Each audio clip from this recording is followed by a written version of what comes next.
Today we've got a great malicious compliance story against an awful car dealership. We'll get into that in a bit, but first, most expensive tip ever. Nearly 15 years ago, I went to work for a company. The intent was for me to complete a project in quality and then move over into program management, but someone quit and I was asked to fill in as a customer quality engineer. This meant that every month I traveled to customer sites, did the first pass analysis of our defective products, and got yelled at a lot. It sucked. Also worth mentioning, our branch of the company was too small to use corporate travel. So for every trip, I was scouring discount travel sites to find the cheapest flight, hotel, and car. I was ridiculously vigorous in seeking best prices. If the crappiest crapbox car was $32 a day and the not so crappy car was $34 a day, I picked the $32 a day car to save the company $2 a day. One fine trip several months in was spectacularly awful. Not only did I have a truly terrible car, the hotel was all new depths of yuck.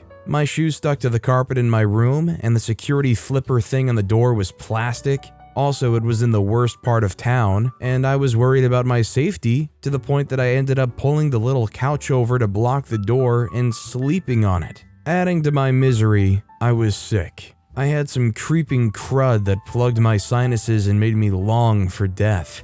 Normally, I'd have canceled the trip, but the customer was in an uproar about our continued repeating defects and required someone to be there. I made this trek every month, and once during every trip, I would eat at the local Outback Steakhouse. It was a known quantity, the people who worked there were great, and it helped me to have that connection. On this particular trip, I made my way to the Outback for dinner, and I was clearly sick and miserable, and the workers took care of me. They sat me next to the fireplace, brought me tea, and had the kitchen make me chicken noodle soup, even though it wasn't on the menu. I nearly cried, I was so grateful.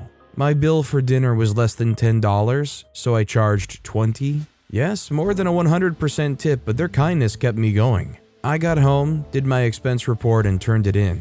My director called me into his office and screamed at me about how the corporate policy was 10% tip and it should never have exceeded 15%, and what was wrong with me for paying them so much. Remember, total bill including excessive tip was $20. It broke me. Well, it shattered my loyalty to the company's bottom line. So I made them give me the corporate travel policy where the tip policy was outlined, and from that moment on, I followed the corporate travel policy exactly. No more crapbox $32 a day cars. I'm in midsize or better. No more flying out at 4 a.m. in the center seat. The flights fit in my schedule and I sat where I wanted. No more scary hotels in the worst part of town. Now I'm staying at the nicest executive hotel allowed by the policy. The cost of my trips were pretty regularly double or triple what they had been, adding up to thousands of dollars a year, but I never disobeyed their allowable tip policy again. The true irony, their corporate tip policy actually had the verbiage that said, exceptional service could be recognized with an additional gratuity, but basically don't make a habit of it. Also, the allowable per diem was $50 a day, and a receipt was only required if over that amount. So the tip that started the whole thing was within per diem, allowable for exceptional service, and the receipt for it had not been necessary. Kill the morale of your workers in search of saving pennies. Good work, director. Now the company will surely thrive. Also, hi, I'm Steven, and if you enjoy awesome stories of malicious compliance, why not hit those like and subscribe buttons down below? That said, our next story is No More Amazon Prime for Narcissistic Mother. My mother is the reason I frequent r/raised by narcissists. This is a story about how her tendency to blame everyone else for her mistakes came back to bite her. We once had a family Amazon account, and we were paying for Amazon Prime, which is 95 British pounds per year. One day, my parents took a look at one of their bank statements, and my mother threw a fit over the amount of money spent yearly on an Amazon Prime subscription.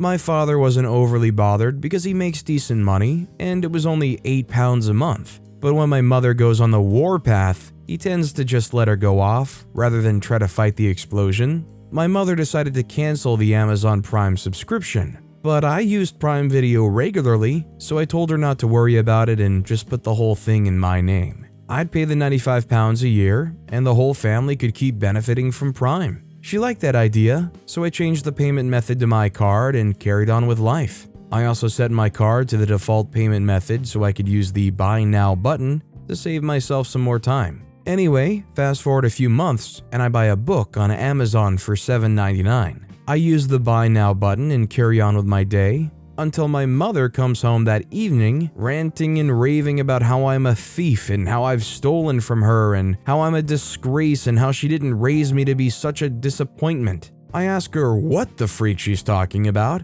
and she shows me the charge. Amazon Marketplace, $7.99. I log on and check the Amazon account, and sure enough, the book I bought was charged to her card. I thought that didn't make sense because I used the Buy Now button, which uses the default payment method, which I made sure was my card. Because I know my mother very well, I started to get a hunch. I checked some details, and sure enough, her card was set to the default payment method, and the previous purchase before my $7.99 book was new pillowcases purchased by my mother. She'd obviously ticked the box that said, "Make this card the default for future purchases," which had caused it to replace mine as the default payment method. She was still looming over my shoulder as I uncovered this, still grumbling about how she couldn't believe I stole from her. I didn't really enjoy being called a thief over her own freak-up, so I decided enough was enough. I told her she was 100% right. This was an egregious crime and she was truly the victim. Someone had set her card to the default payment method,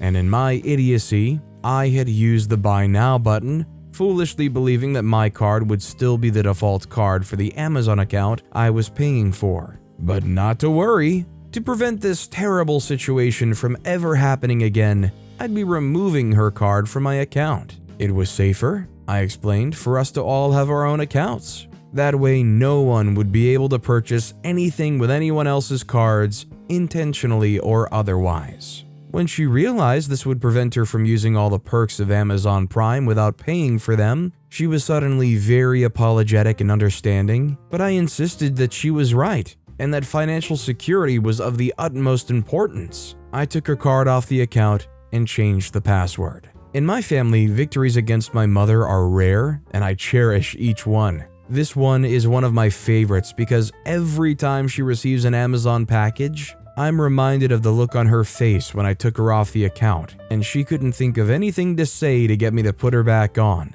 A package came for her today, and it made me smile. If she wants Amazon Prime, she can pay the £95 per year herself. Honestly, it serves her right for blowing up and having such a nuclear reaction. When you're sharing an account like that for Amazon, obviously it's possible to make mistakes. You don't just go around throwing thief labels at people. Our next story is, only want full pots and live plants on my balcony? Sure thing. I live in a unit complex in Australia. There's 8 units of which I'm an owner-occupier. I have quite serious ADHD, and part of that manifestation is that I'm extremely messy. Not an excuse, but an explanation.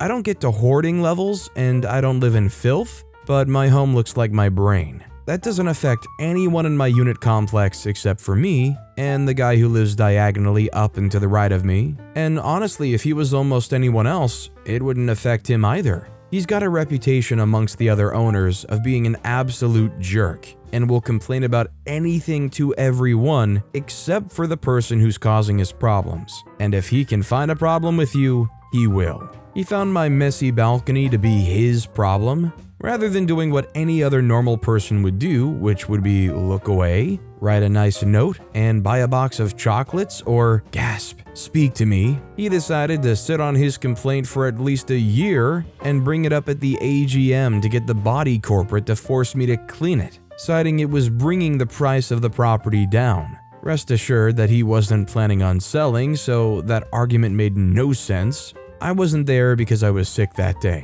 Now, I'm a fair person, and I agreed it was messy. I got my boyfriend to clean it up, and 10 minutes later, it was looking pretty good. A sweep and stacking of pots, and it was fine. But no. A few days later, the BC president knocked on my door and told me it wasn't good enough, and I'm not allowed any empty pots and dead plants on the balcony. I said, no, I'm not cleaning it. It looks fine, and no other owners agree with him. I started looking for a local pottery artist. I asked her to make me something, but it fell through unfortunately. The following year, at the next AGM, with my balcony pretty much untouched, with the exception of a few more dead plants and 2 bags of potting mix, this guy came to the AGM with photos of my balcony. He started saying it was a fire hazard because there was a box 3 inches from an air conditioning unit, a paper bag next to it, and fertilizer in the sun. I pointed out that the bag was potting mix, but he said, and I quote, "Of course you'd say that." Yeah, of course I'd say that because it's the freaking truth. His logic was that it was Osmocote branded, and they produce fertilizer and only fertilizer and nothing else. Friends, I suggest you Google Osmocote potting mix and you will see a bright orange bag that looked suspiciously like the bag in that photo. Absolutely nobody believed him because we've all been to Bunnings before. After us yelling at each other for a good 10 minutes, he demanded that the body corporate bring in a chemical engineer to come to my place to assess it for fire hazards. Unanimous no. So again, I didn't clean my balcony, and I contacted the pottery artist I befriended last year. A few weeks ago, I finally got my mushroom-shaped pot, and I just had enough time today to put plants in it. Of course, while I was doing that, I did a cleanup, threw a few things out, and set up my storage box. Unfortunately, the box is taking up a lot of room and has made my balcony appear a lot messier than before. So now this guy has to look at a worse looking balcony with a certain object shaped pot angled right at his unit, but no empty pots and dead plants, so he should be fine, right?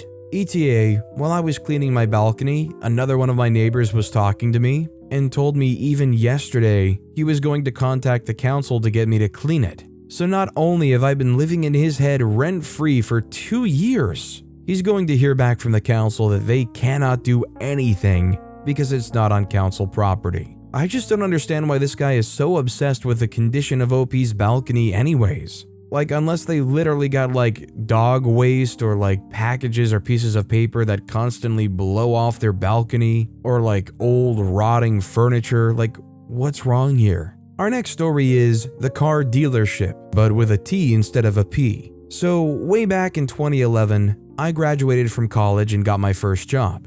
It was all great and all to begin with, and then I got a new manager. He pushed me into corporate sales against my wishes, but I guess I didn't have much of a choice, what with it being my first job, and got with the program. Now, usually in corporate sales, you have to play the long game. Make contacts in companies, talk with procurement heads, maintain and nurture relationships, basically extend yourself out and hope the procurement guys remember you when the company decides to buy cars for the C-suite fat cats. Now, my manager had an idiotic approach to corporate sales. He wanted us to go and meet 7 to 8 new company reps a day. Now, these people are those who don't give appointments easily, and realistically, doing 7 to 8 meetings a week made more practical sense. But no sir, our man wanted us to just pop up at corporate offices like door-to-door salesmen and request to meet corporate reps just like that.